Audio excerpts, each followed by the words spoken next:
ठीक है। तो ठीक है, उसके बाद देखिए है ना, उनके साथ होते हैं लिखी मैंने क्या, तो उसकी दादी क्या तब मैंने बहुत दुख होती तो अपने क्या होते हैं, अपने जो होता है हमदर्द, जो अपने मित्र का दुख दर्द को समझते वहाँ पर वो अपने मित्र के यहाँ जाती है उसकी दादी। ठीक है, तो लेखिका भी उसके साथ होती। वे उनसे घर की तनावपूर्ण स्थिति के बारे में बातें करते करते रो पड़ती थी। जब उसकी दादी अपने हमदर्द में अपना हमदर्द के पास जाती थी, अपना सहेली के पास जाती थी और अपने घर के बारे में जो जो परिस्थितियाँ चल रही थी है ना, हिस्सा है ना, हिस्सा बंटवारा का जो मैंने जो परिस्थिति चल रही थी उसे क्या, तो उसकी दादी जाकर वो बोलते बोलते क्या बोलते रो पड़ती थी, है ना। उसकी दादी मैंने अत्यंत मतलब क्या थी, दुखी थी, है ना, कि उसके चाचाओं के बीच में बंटवारा होने के कारण वो क्या थे, बहुत ही दुखी थी, है ना, रो पड़ती थी। भले ही दादी जी की बातें उस समय मेरी समझ से परे, है ना, परे मतलब दूर, है ना, उसकी समझ से क्या थे, परे, परे मतलब दूर, ठीक है, परे मतलब दूर, ठीक, हाँ, परे थी। लिखे कहते भले ही दादी जी की बातें उस समय मेरी समझ से परे, क्योंकि लेखिका उस समय क्या थी, 9-10, हाँ 10 साल की होगी, 9 से 10 साल के बीच की होगी, है ना, उस समय परे थी वो, मन उतना मन दूर थी, उतना वो समझती नहीं थी, परंतु उनकी आंखों से बहते आंसू मुझे भी रुला देते थे। ये कहती है जो मेरी दादी जो अपने दुख को मैंने जब बयां करती थी अपने सहेलियों के सामने में और वो रो पड़ती थी, तो उनको मैंने अपनी दादी को रोते हुए देख कर लेखिका भी क्या करती थी, वो भी साथ में रोने लगती, उसको भी आंखों से आंसू क्या होता, आंसू छलक जाते थे, है ना, मन रुला देते हैं, ठीक है, उनके आंसू। मैं दादी जी की बाँह पकड़े उनसे ऐसे चिपक कर बैठ जाती मानो मुझे भय हो कि वे मुझे छोड़कर कहीं दूर न जाए। देखिए कहती है मैं दादी जी की बाँह पकड़े उनसे ऐसे चिपक कर बैठ जाती हूँ मानो मुझे भय हो कि वो मुझे कहीं मैंने दूर छोड़कर कहीं चली ना जाए। मैं लिखिए को एक तरह का क्या होता डर हो गया था, है ना, कि दादी जिस तरह से रो रही, दादी जी कुछ हो ना जाए, है ना। वो दादी जी की क्या करती थी, बाँह को कसकर वो पकड़ लेती थी, उसे इस बात का डर था कि दादी जी मुझे छोड़कर कहीं चली ना जाए, उसको इस बात का मैंने डर सताता था।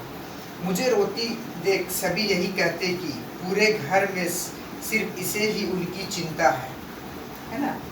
मुझे रोती देख सभी यही कहते कि पूरे घर में सिर्फ इसे ही उनकी चिंता है।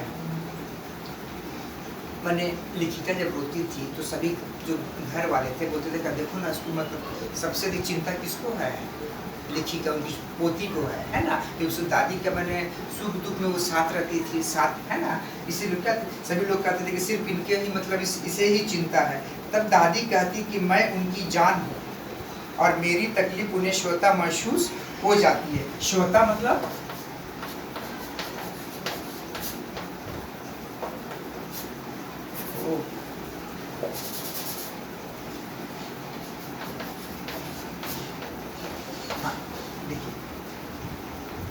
स्वतः मतलब अपने आप, स्वतः मतलब क्या हो गया, अपने आप, ठीक है, स्वतः मतलब अपने आप, ठीक है, स्वतः मतलब अपने आप, ये विषय में स्वतः हाँ विषय को हम क्या पढ़ते हाँ पढ़ते हैं, ठीक है, स्वतः महसूस हो जाती। मैंने तब दादी कहती कि मैं उनकी जान हूँ और मेरी तकलीफ उन्हें स्वतः महसूस हो जाती। मुझे जो भी तकलीफ होती है उससे वो क्या होता है, उससे वो अपने आप ही क्या होता है, उससे अनुभव मतलब हो जाती कि हाँ दादी को तकलीफ है ना। इस तरह से दोनों में इतना गहरा प्रेम था, है ना, एक दूसरे से।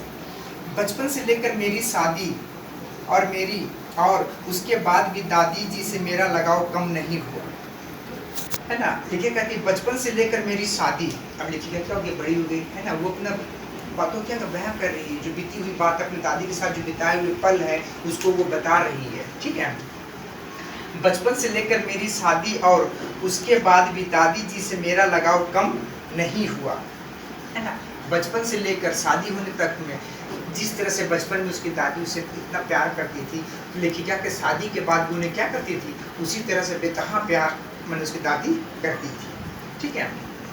दादी जी से मेरा लगाव कम नहीं हुआ, ऐसा नहीं कि लेखिका शादी में दादी जी का उसके प्रति प्यार कम हो गया, चाहे लेखिका के अपने दादी के प्रति प्यार कम हो गया, ऐसा नहीं था, ठीक है। परंतु कभी कभी नियति के कुर चक्र में फंसकर घनिष्ठ आत्मीयता पर भी समय और दूरी की गर्त जम जाया करती है ना। नियति मतलब भाग्य, नियति मतलब